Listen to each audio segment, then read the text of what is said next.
Bonjour YouTube. Un des aspects du Japon que j'apprécie particulièrement, ce sont les trains.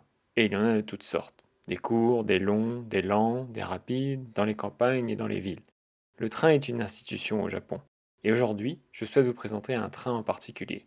Ou plutôt une ligne que vous avez probablement déjà empruntée en venant à Tokyo. Nous allons bien entendu parler de la Yamanote. まもなく1番線に品川東京方面行きが参ります。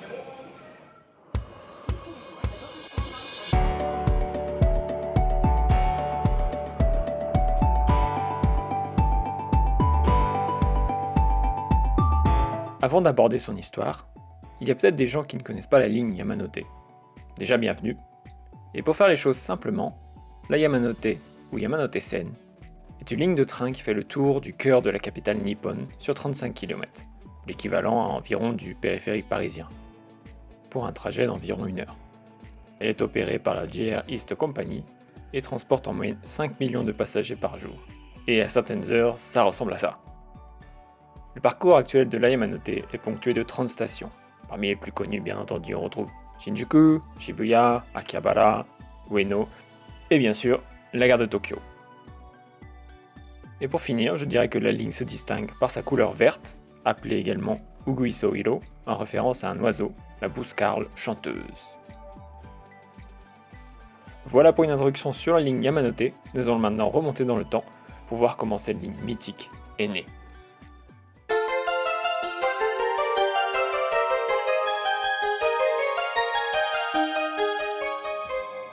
L'histoire commence en 1885. La capitale nippone est alors desservie par 2 lignes. La ligne Tohoku, qui relie le nord du Japon à la capitale et qui effectue son terminus à Ueno, et la ligne Tokaido, qui se termine à Shinagawa pour rejoindre Kyoto et Osaka.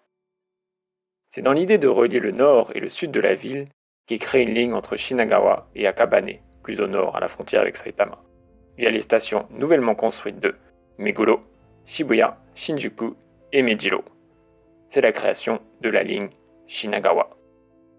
Les années suivantes verront l'ouverture des stations de Tabata en 1896, qui n'est pas encore reliée à la ligne, et la gare de Osaki en 1901. 2 années plus tard, une nouvelle pierre est posée pour la future Yamanote.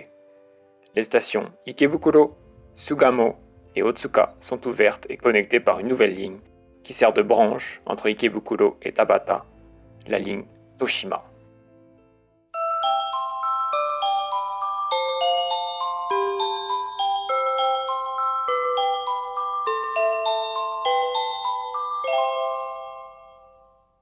Nous sommes en 1903.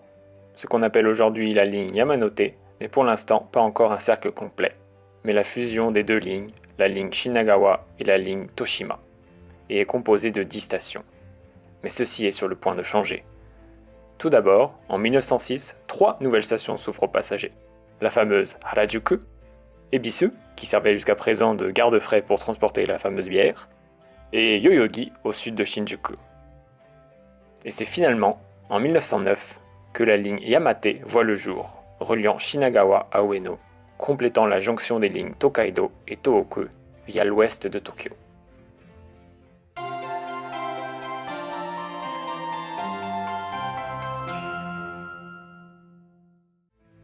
Et oui, vous avez bien entendu, la ligne Yamate et pas Yamanote. Pourquoi cela? À vrai dire, à cette époque, les noms japonais ne sont que très peu romanisés, voire pas du tout. C'est-à-dire qu'ils n'ont pas eu de transcription en alphabet latin. Du coup, les kanji utilisés Yama et Te se lisent bien Yamate. Et à vrai dire, les 2 noms Yamate et Yamanote vont être utilisés pendant de nombreuses années, jusqu'à la fin de la guerre quand les États-Unis imposent la romanisation. Naturellement, les 2 kanji sont traduits tels quels, Yamate. Malgré cela, les 2 noms continueront à être utilisés par les habitants, et finalement, c'est en 1971 que la Japan National Railways officialise le nom de Yamanote. Avant de passer à la suite, je propose une petite explication sur le nom Yamanote ou Yamate. Comme abordé précédemment, le mot Yamate se compose de 2 kanji, Yama, la montagne, et Te, la main, ce qu'on pourrait traduire par la main de la montagne, d'où l'ajout du no qui signifie 2 en japonais. Vu comme ça ne signifie pas grand chose. En fait, ce nom de Yamate fait référence au quartier riche, les hauts quartiers où vivaient les samouraïs, en opposition au quartier du bas, Shitamachi, où vivaient les marchands et artisans. On peut donc voir le rapprochement entre les hauts quartiers et la montagne. On retrouve également ce nom à Yokohama avec le quartier Yamate, où étaient regroupés les étrangers, situé dans les hauteurs du port. On peut également citer l'avenue Yamate à l'ouest de Tokyo ou le quartier Yamate de Kobe.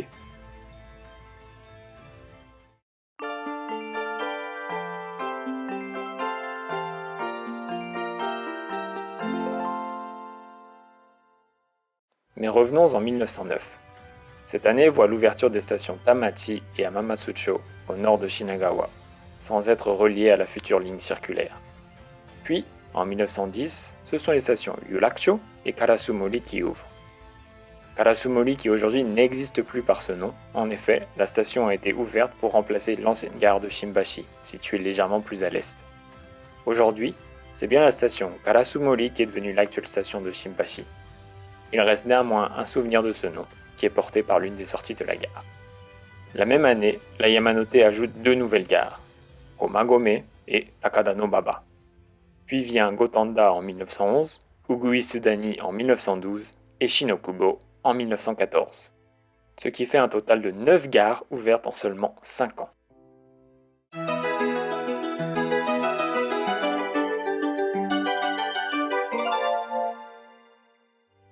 Après cette courte mais intense expansion, faisons un petit récapitulatif. Notre ligne semi-circulaire possède maintenant 20 stations entre Shinagawa et Ueno. Mais le cercle n'est toujours pas complet. Il manque un élément très important. Cet élément sera finalement ajouté en 1919. Je veux bien entendu parler de la gare de Tokyo. Alors je pourrais faire toute une vidéo rien que sur la gare de Tokyo, mais on va en rester là. Cette ouverture est suivie par celle de Kanda la même année. Puis finalement, c'est en 1925, après l'ouverture de la gare de Okachimachi et de la fameuse gare de Akihabara aux passagers, qui recevaient déjà des marchandises depuis 1890, que la boucle de la Yamanote est bouclée. La ligne fait maintenant le tour de la capitale japonaise, reliant 28 stations sur un trajet de 34,5 km. Il aura fallu 40 ans depuis la ligne Shinagawa jusqu'à la fermeture de la boucle de la Yamanote. Cependant, l'histoire de la Yamanote ne s'arrête pas là.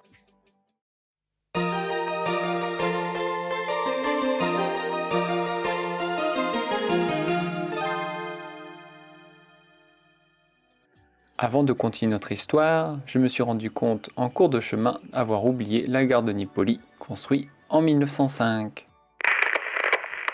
Les années suivantes seront bien moins chargées, notamment après 1945 où il a fallu réparer. On notera l'année 1963, l'année durant laquelle la ligne prend sa couleur verte qu'on lui connaît. Vient ensuite l'année 1971 qui verra la 29e station ouvrir, Nishi-Nippoli, mais également comme indiqué plus tôt, l'officialisation du nom de Yamanote.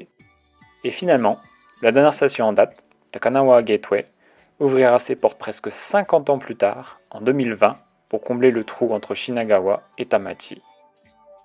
Aujourd'hui, donc, la ligne compte bien 30 stations numérotées de 1 à 30, en commençant par Tokyo, puis en suivant le sens anti-horaire. Tokyo est donc JY01 et Yurakucho JY30.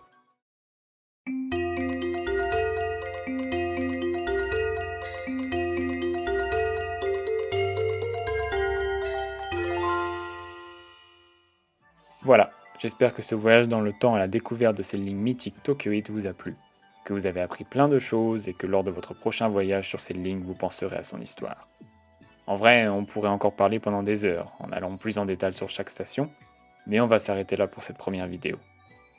Avant de partir, si cette vidéo vous a plu, n'hésitez pas à laisser un commentaire, un petit pouce en l'air et de la partager sans retenue. En fonction du retour sur cette vidéo, je réfléchirai à en faire d'autres dans le même style. En attendant, vous pouvez toujours me rejoindre sur Instagram et Twitch. Et sur ce, merci d'avoir regardé cette vidéo jusqu'à la fin et je vous dis à bientôt. Matane!